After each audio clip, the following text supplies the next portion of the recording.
عملیات اطفای حریق آتش در لس آنجلس کالیفرنیا کماکان ادامه داره و حالا به این عملیات واتر بامبرها یا آبافکنهای کانادایی از کبک هم اضافه شدن. این هواپیما CL-415 اغلب ساخت کمپانی بمباردیه یا کانادیر هست. خلبانای کانادایی برای اولین بار از آب شور دریا استفاده میکنن برای اطفای حریق و در سانتا مونیکا بی که نزدیک به پالیسید هست سخت مشغول عملیات اطفای حریق هستند. این عملیات همواره در کانادا با استفاده از آبهای شیرین دریاچه استفاده میشد و برای اولین بار از آب دریا استفاده شده. اما ببینیم این هواپیما چطوری عمل میکنه.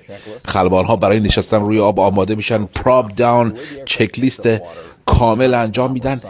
نحوی که این هواپیما آب رو جمع میکنه بسیار جذاب. هیچ پمپی در کار نیست، چیزی رو ساکت میکنه و دو دونه اسکوپ، همین چیزایی که میبینید دریچه ها از باز میشه و لحظه‌ای که هواپیما روی آب میشینه به شدت اون ضربه رو احساس کنه، مثل یک ترمز عمل کنه و یوک کاملا تکون میخوره. همونطور که در تصویر دارید میبینید در 12 ثانیه 6000 لیتر آب وارد مخزن این هواپیما میشه که واقعا عجیب است. یعنی دریچه به این کوچیکی و خلبان بلافاصله بعد از اینکه اونها رو میبنده کاملا حس میکنه که هواپیما حالت ریلیزی پیدا کرده یا سرعت بیشتری پیدا میکنه و خودش رو میرسونه به سرعت تیک آف و دوباره از روی آب بلند میشه.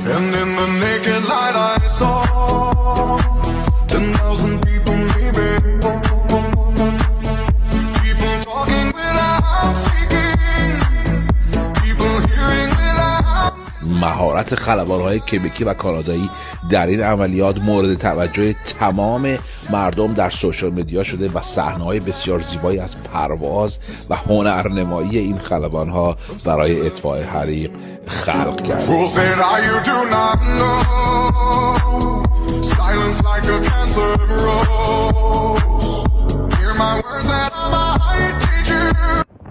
با وجود همه تنش هایی که این روزها به خاطر ترامپ بین کانادا و آمریکا وجود داره، دولت کانادا هواپیماها و تجهیزات زیادی رو برای کمک به ایالت کالیفرنیا آماده کرده و فرستاده.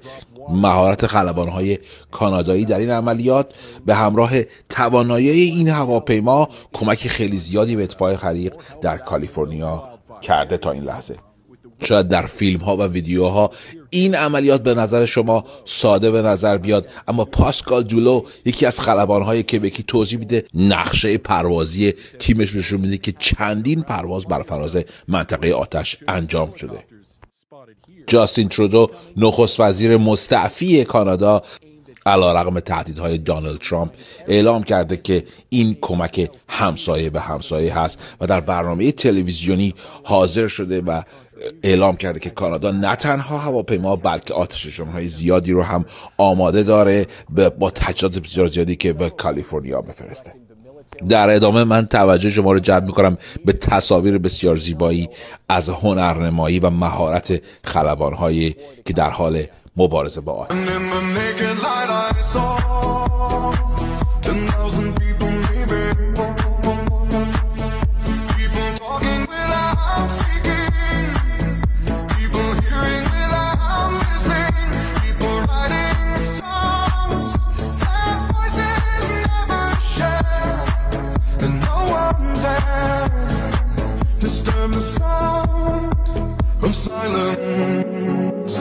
Fool said, you do not know.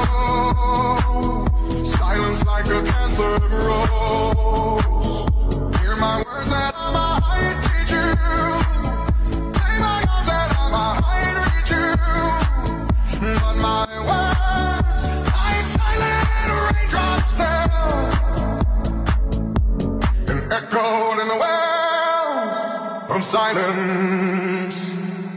And the people bowed